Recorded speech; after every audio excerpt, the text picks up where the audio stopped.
Well, today it became official. Senate Democrats delivered the president his biggest foreign policy victory yet, clearing the way for the historic nuclear Iran deal to go into effect, as 42 Democrats blocked a bill that would have torpedoed the six-nation nuclear accord the administration says will prevent Iran from acquiring nuclear weapons. Today's filibuster essentially ends a years-long effort to kill that agreement and avoids a veto showdown between the president and Congress that many thought was inevitable just a few weeks ago. People around the world should know that today's outcome was clear, decisive, and final. There's now no doubt whatsoever that the Congress of the United States will allow this historic agreement to go forward. Now is Senator Al Franken, Democrat from Minnesota, one of the 42 Democrats who voted to block the resolution of disapproval earlier today. Senator, put this in context. I mean, how big a deal is what happened today to finally, essentially, legislatively block efforts to undo or disrupt the nuclear deal with Iran?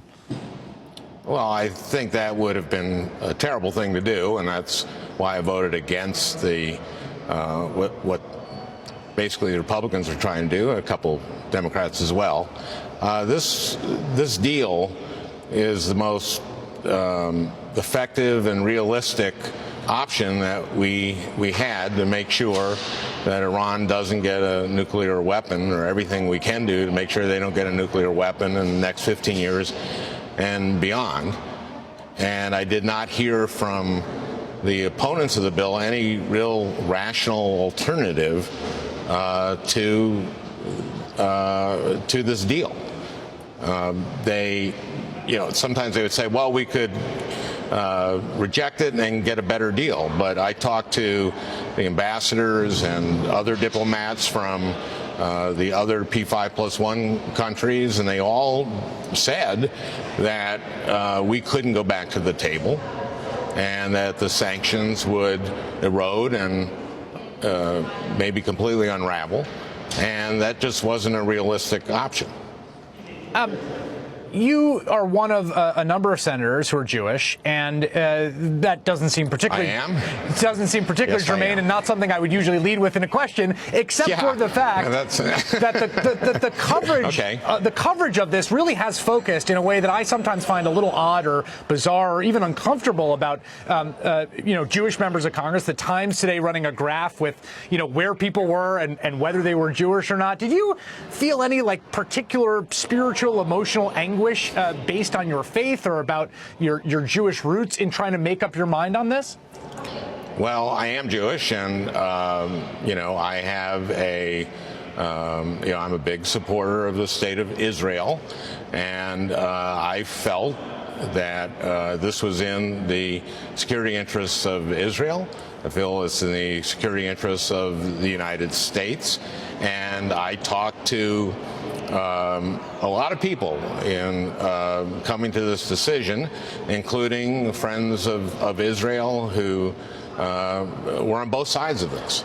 And I know that the former heads of the security agencies in Israel were many of them were in favor of this deal. So, but I believe that a large majority of the Jewish members in both the House and the Senate came to the same conclusion I did. There's a little bit of a controversy right now about the debates in the campaign, and it's something that, as a Democrat and as someone who cares about the future of the party, seems important. How many debates will there be, and under what circumstances? Do you feel that 6 is enough? That the current amount of debates there are enough? Should there be more? Or is it something you've been following? Not really, but. I think that as this campaign goes on, there'll be, we'll see what the need for debates are. Obviously, I think the longer primary campaign goes on for the nomination, probably you would add debates. If it looks like 2008 or something like that, then probably that would happen, I would imagine. I have to ask you this question. You have turned away from a life of comedy to be a United States senator, a very effective one, a thoughtful and serious one.